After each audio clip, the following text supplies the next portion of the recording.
Hello and welcome to episode 2 of the Patcast, or I may be calling this Patty Pod, the Patty Pod.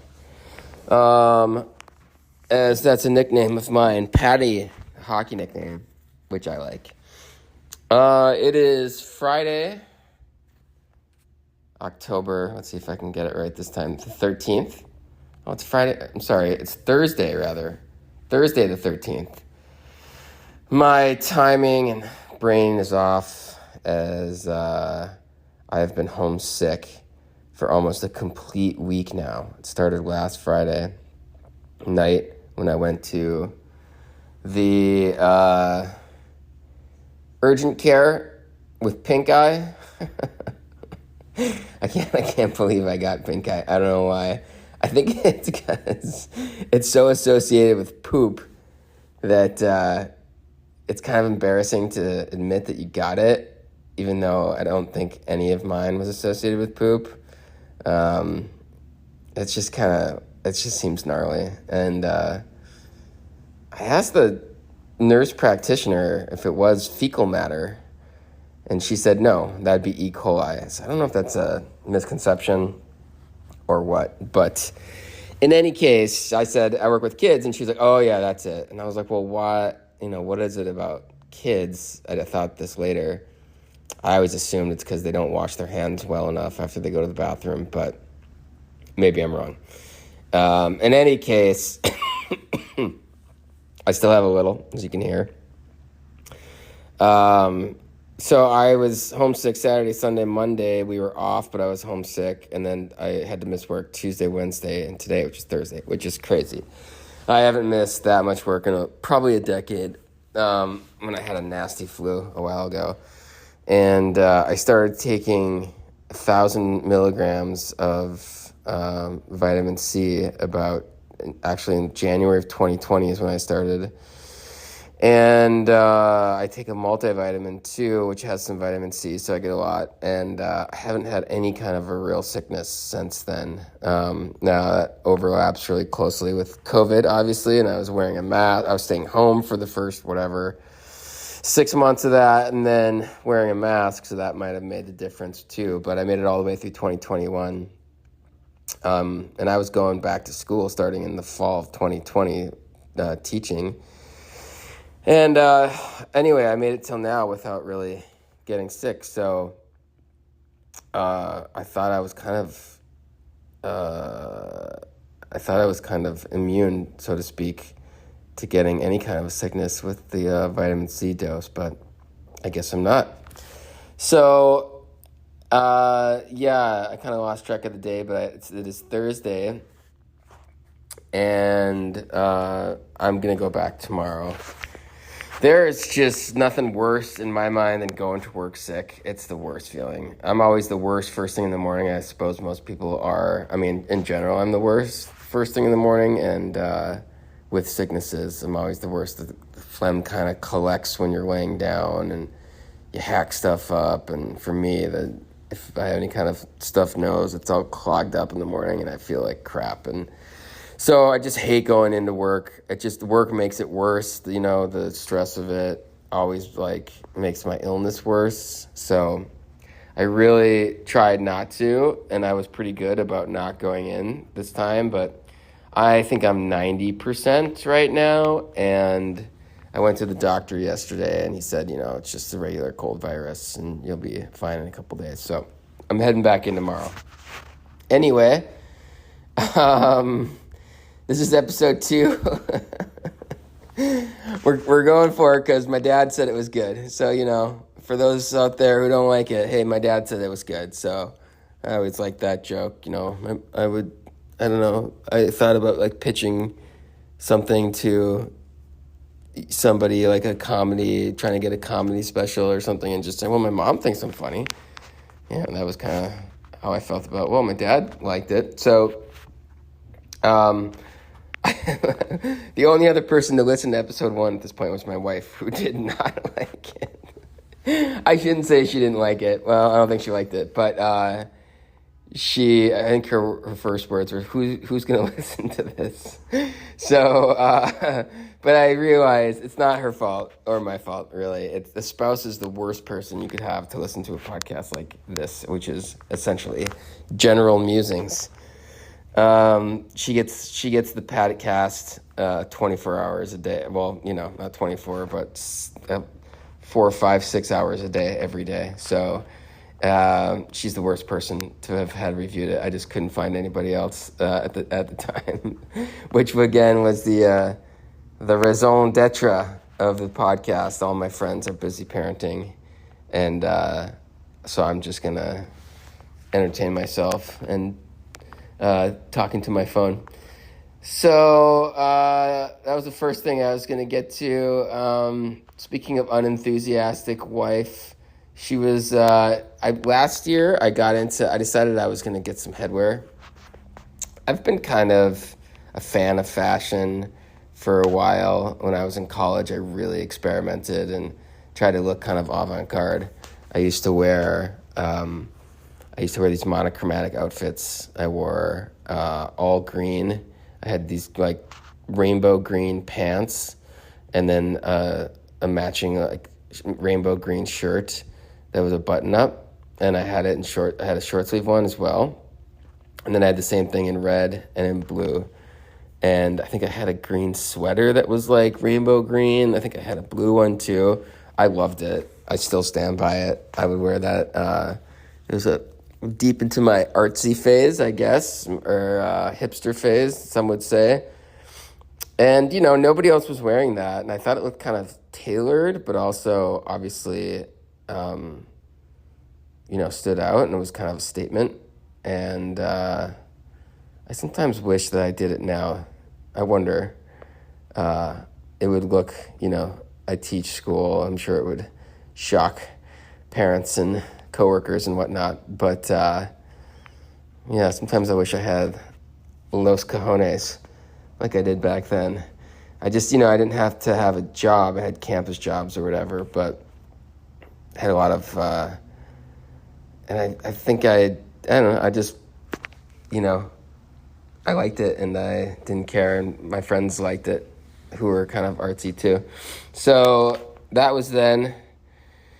So anyway, I've always had kind of that streak in me. It definitely got more mainstream as I got out of college and, entered the workforce and whatnot. But I'm trying to get a little more expression in my looks. So to that end, last year I went to buy a hat. I sort of noticed some NHL players were wearing these wide-brimmed hats, and I thought, that's cool. Braden Holtby, who had won a Stanley Cup, maybe even a Vezina as best goalie a few years ago for the Washington Capitals. He had kind of a wide brim hat, kind of this roots rocker sort of look.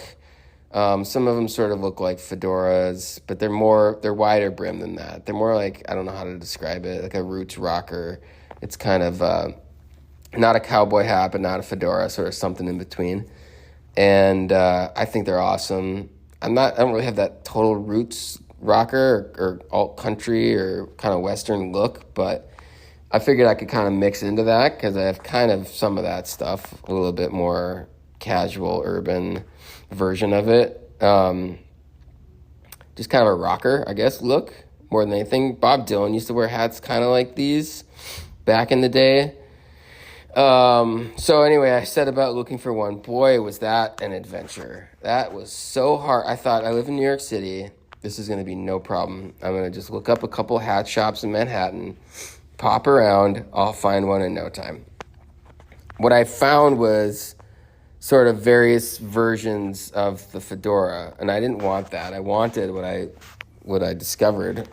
What I wanted was something called a bolero, which has just kind of a regular kind of flat top, not the kind of pinched in thing like a fedora, and then a wide brim. And I looked out at like every store that came up in Google searches in New York. And when I was in Seattle, I looked at their hat shops. I just could not find. I kept finding basically like fedoras and sort of that style. And I really wanted something that didn't have that pinched crown, I guess it is. So I finally found one in in Manhattan. It was maybe a touch wider in the brim than I wanted, and sort of hemmed and hawed. But I thought it looked good, and the sales lady said that it was a masculine look, and that kind of pushed me over the edge, I think. So I bought it. Anyway, my wife is not a fan, speaking of unenthusiastic wives. She's just very mainstream in her tastes, and she can't quite get her head around it. She doesn't have the hipster gene in her. And, I wore it once at Trader Joe's, and like 3 or 4 of the employees there said it was awesome. Like, we're like raving about it. So I kind of give her crap for that. So that led me down this headwear road, and then I found this kind of a sort of a modern boater, which is like a flat-brimmed, more kind of straw hat. Like a true boater is like, you would see some guy in a gondola, or somebody from the 20s, or some guy in a barbershop quartet would be in a boater. So this is not such a traditional one. The one I have is a little bit more updated. It's a little tanner, a little darker tan color, and has just like a little leather strap. It doesn't have like a bright blue and red ribbon or anything. Anyway, so I wore that. I kind of want something like in my mind's eye that a priest would wear too. Now going back to like the other kind of hat, the bolero that I bought, which is black. Like something, not necessarily Western or country, but I don't know, something like sometimes I would see pictures of priests that have these wide brimmed hats, maybe Spanish priests or Italian priests or something. But anyway, those are the 2 hats that I have. I really like them. I like both of them. The one is a bit big, but I don't know if that's just my wife in my head or not. The bolero, that is. So anyway, I'm homesick, and I'm watching a documentary on Bo Jackson, and then it just auto plays to this documentary about the running back, blanking on his name, from the Detroit Lions, Barry Sanders, who was unbelievable. And when I was a kid, I loved watching Barry Sanders play. I mean, probably the most exciting running back to watch of all time. His agility was off the charts, and his speed was off the charts, and just like popped off the screen when you watched him. So I was like, this is great. YouTube's getting me. Like, the algorithm is so good right now. So I'm watching this documentary, and there's a lot about his dad, who was, I don't know, man.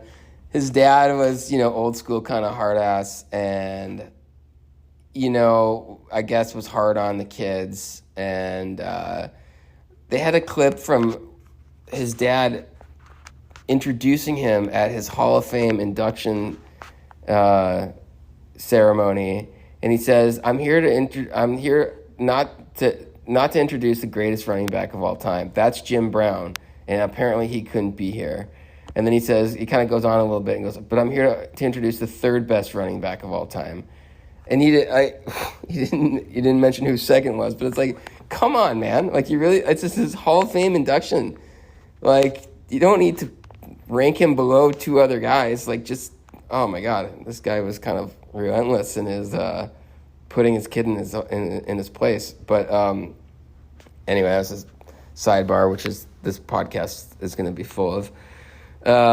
Anyway, in one of the scenes, Barry Sanders' dad is wearing this beret, and he's wearing it with like a Lions jacket. It didn't really fit, but the beret looked kind of cool, and I was like, maybe a beret. I mean, it's such for so long was like this cliche. You thought the person with a beret is like trying to look like a French painter or something, and it looked so on the nose and such a cliche or something that nobody ever thought to wear a beret. And it's like, is this hat completely off the table forever for the rest of time? That seems ridiculous. Like, somebody's got to be able to wear it in a certain way that looks cool. So I'm thinking about it. I'm sure Kate's not going to like it, but what are you going to do? Speaking of clothing and apparel, It's my birthday coming up this week, so I bought myself a Czech hockey jersey. And I have this thing for unique hockey jerseys, and I didn't think it was that bad. It's not that bad. I get about 1 or 2 a year, for birthday and Christmas gifts. And but I love like unique hockey jerseys, and then I wear them when I play. And it's a fun thing to buy, and then I can play in them. It's cool. So anyway, I mean, it's a little bit bad. It's a little bit of like a guilty pleasure, probably like my guiltiest pleasure. I found this Czech national jersey that has this coat of arms. It's like the Czech nation's coat of arms. And that's such a cool look, I think. There's so few. I mean, there are some other European teams that have this, but I don't know. I just think it's such an awesome look that I decided I was going to buy one. So the Google search that I did returned, like the only place you could buy one was from some Czech website. And I was like, oh boy, I don't know about this, right? It's got like a Czech, domain .cz or something like that. And it looks, of course, legit. The site looks legit. There's all these different sections of the site. And they have, detailed instructions about how you can buy and what kind of shipping they're going to give you and all this stuff. And I guess the clincher for me was they had an Instagram that they linked to. And the Instagram, showed pictures of a physical shop. This was supposed to be, the web version of a physical shop. So somebody with a camera walked through this actual physical shop. I'm like, this would be, I guess you could set up all this as a scammer, but this is an elaborate effort. So I went for it, $95. Probably the most dangerous $95 I've ever spent on the internet, because I'm pretty careful. But, I think it's legit, and it's worth the risk. It's going to be an awesome jersey, so I'm stoked about that. I talked about Sunday Morning Coming Down, John King's podcast. John King out of Minnesota, shout out. I hope he listens to this podcast someday. He kind of inspired me. He got me into Harry Styles, which is awesome. I'm so grateful for Harry's latest album, especially Harry's House, is really tremendous. It's like one of those almost every song is good albums. 80% maybe is good. And just such a strong songwriter. It's just great melodies. He does good instrumentation. He sings some songs that I would think I wouldn't like, kind of like slow ballads. There's one about boyfriends and like how they don't get you. Like that's written for a young woman, but it's a great song. The melody's so good, and it almost has like, I don't know, it's like a song you could hear a choir singing, like a small choir. It's got such a nice sort of, kind of, I want to say legato melody for those musicians out there, kind of a slow and lilting melody. It's beautiful. And there's lots of other, that's not even my favorite song, but I love that album. And one thing that I love about loving Harry Styles is I feel like I'm finally kind of modern again. I see these clips online. I saw one when Harry was playing the Garden, and it was Henrik Lundqvist was in the shot right next to Jimmy Fallon and Drew Barrymore, and I'm like, this is so great, right? I could be at the Garden next to Henrik and Jimmy Fallon and Drew Barrymore, and we're all singing along. But those people are older, like Harry came up with One Direction, which was decidedly younger than me. Those guys are probably 10 to 15 years younger than me. And I had no interest in them, and I was like, this is for girls, 10 years ago. So I think that's kind of his real core fan base, is girls that are, I don't know, women now who are in their late 20s and early 30s, it looks like to me, at the concerts. But at least they're younger than me. And I think even some teenagers like him. I heard some girls in Prospect Park talking about him and one of his songs, and they used this young person's phrase this locution that's called, they say, low key. These girls said, "Yo, I think some of Harry's songs are low key, just made up words." And then she started singing like one of the songs that just sort of set out random words. And she was probably 17, 18. I don't know. I have a coworker who's 22 or 23, and she says low key. Like, I low key. It means low key means like kind of. Like I low key almost didn't make it on time, I think people would say, or I low key didn't like this whatever. It's a new phrase for me in the last couple of years. Anyways, I feel really connected. Like I find myself I sing to myself all the time. I've been doing it my whole life.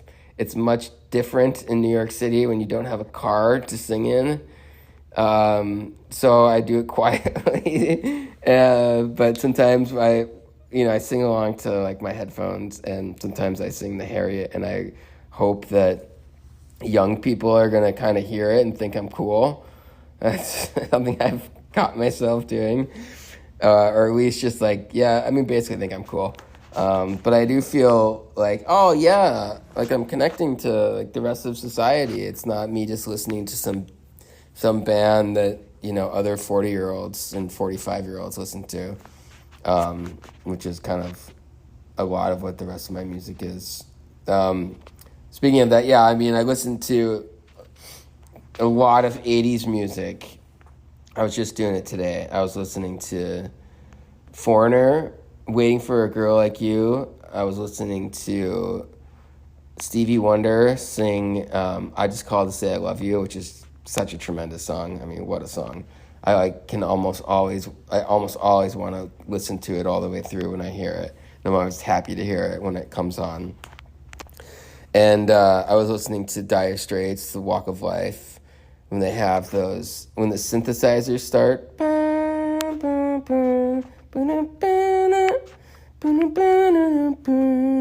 I mean, that takes me back. I was just thinking I want to talk about it because it's so incredible how music can be so nostalgic. Like when I listen to this music, it just brings me back to the simplest of things from when I was a kid. Like riding in the car with your buddy and his mom, to get a few groceries, or she's got to stop and pick something up and you guys sit in the car, and, or like with your own mom, or,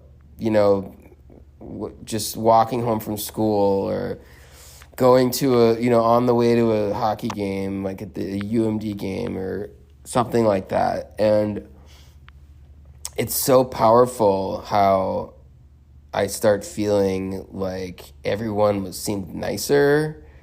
Everything seemed more chill. I mean, I guess it is when you're a kid because you don't have the responsibilities of, feeding and sheltering yourself. So if you screw up, those things aren't going to go away. But you have, I mean, I as a kid took my schoolwork really seriously, and that felt like a pressure. But even with that pressure, I don't know, I had this feeling of like everything was fine, and it seemed like everyone was friendly. It just seemed like babysitters were friendly, like the women that cut your hair were friendly, like the teachers for the most part were friendly at my school. Like your parents' friends were friendly. Like, I don't know. It just seemed like the adults, you could tell, I guess, if I thought about it, that they had their own stuff going on. But I don't know. I don't really buy that the world is so different. I think each generation I think your childhood is more carefree. And so it seems like the world is so much better. But I can see why people think that the world keeps getting worse, because when I think back to the 80s and 90s when I grew up, it did seem like people were kind of just chill about everything. But it's, that is something that I've heard. If you go back, I really pay attention to this. if you go back and you listen to, I don't know, you watch a documentary or you see a program from the 80s or the 70s or the 60s, if you watch people being interviewed about Woodstock or something, some of the older people, they had the same things to say about how the world was going in the wrong direction as a lot of adults do now. I think when people get too loaded up with responsibilities, and now when they plug into, 24/7 news, you'll start to think that the world is going to hell in a handbasket. Anyway, that was a bit about music and nostalgia and how powerful it is. I'll finish up with a prank that I'm planning on doing to my friend, to some friend. I'm not sure which one. I think one guy in particular, but I could kind of do it to any of my better friends. I've kind of heard a version of this on another podcast from some comedian. But basically, I'm going to walk into an elevator with him. Hopefully, it's kind of crowded. And I'm just going to say, so, the doctor ever figure out what that rash was? And then he'll say something like, I'm sure he'll be like, no, or he'll be like, tell me to shut up or something. And then I plan to follow up with, he'd never seen anything like that one before, right? And then finally I'm going to have to just say, did he figure out why it smelled? That's the way I'm going to wrap it up. I'm hoping that's going to happen soon. And that's about it for episode 2. I had a sign off last week that I am trying to remember, but I'm gonna attempt it again, which is basically just to say, take care of yourselves, enjoy yourselves, don't worry, everything's gonna be fine, and have fun. We'll talk to you later.